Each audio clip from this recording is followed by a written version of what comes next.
All right, ladies and gentlemen, boys and girls, welcome back. It is Dave, the Real Music Observer, observing real music in real time for real people just like you right there, and just like me right here. So what's up with Bohemian Rhapsody? What is up with this? All right, it's really cool. It's on the Billboard Hot 100. The movie doing very well out there. The whole Freddie Mercury Queen story, even though there are some very blatant inaccuracies to help the story kind of flow and to make it more interesting and so forth. I hate when they do that, even if it makes the movie quote-unquote better. Just tell the story. Make the story itself as compelling as possible. The Live Aid thing and, when Freddie gets sick and all this stuff and all the different things that we find out in the movie. Okay, we all lived the timeline, so we kind of know what happened to Freddie. It was tragic. It was agonizing to watch. But as far as Bohemian Rhapsody, the song, it keeps appearing. Almost every decade, the song comes back. The Doors used to do this. The Doors would have an 80s revival. They had a late 70s, 80s revival. I think in the 90s they kind of finally went away, but they kept coming back. Jim Morrison.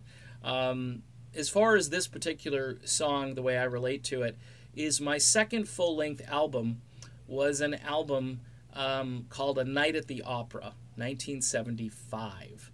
This is how old this song is, Bohemian Rhapsody. And actually, I bought the album because I liked You're My Best Friend, which just a great little pop rock song, fantastic song, great harmonies, great vocals, and it really got me into Queen.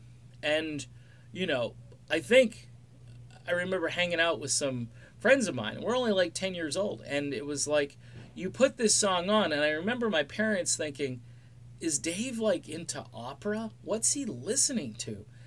My sister, too, she was a little freaked out. She was older than me. And then I thought to myself, okay, it's a pretty good song. I really didn't appreciate Bohemian Rhapsody until years later. When I became a classic rock DJ and the phones would just constantly light up and just, can we have more Bohemian Rhapsody? And then it would chart over on top 40. Then there was Wayne's World, okay? Everybody remembers that. And the song continues to do well and works very well in this new movie because it's, autobiographical. It tells a story within the song itself. But here's the big kicker. Freddie Mercury pilfered from the best. He heard some of his heroes from the past, probably mostly the Beatles, but maybe groups like the Moody Blues and others. But I'm thinking the Beatles, who dabbled heavily in classical influences. And then he decided, hey, it's the 70s, we've got better recording technology, we've got overdubs, we can splice and dice and do some things that we didn't or couldn't do in the 1960s, or at least as easily, and put it that way. And he just piggybacked off of some of the greatest music, but quite honestly, he hit a creative streak that I don't think anybody else has ever hit with that particular song. Queen's music in general is typically a step above most music, but at this moment, every influence, every art form, all of this stuff kind of merged, and it created the perfect storm of the perfect song. And there's really no better song on the planet than Bohemian Rhapsody. Now, you may be sick of it. I'm not as sick of it as, say, Don't Stop Believin'. I could listen to Bohemian Rhapsody, 100 times, and then, listen to, Don't Stop Believin' once, and I think I'd still be more inclined to listen to Bohemian. It's just, it's a more interesting song. It's got more going on. If you're going to pilfer, you pilfer from the best, and Freddie did, and Freddie expanded on it. The reason it continues to resonate and do well today is because there's no creativity even relatively close to what this is.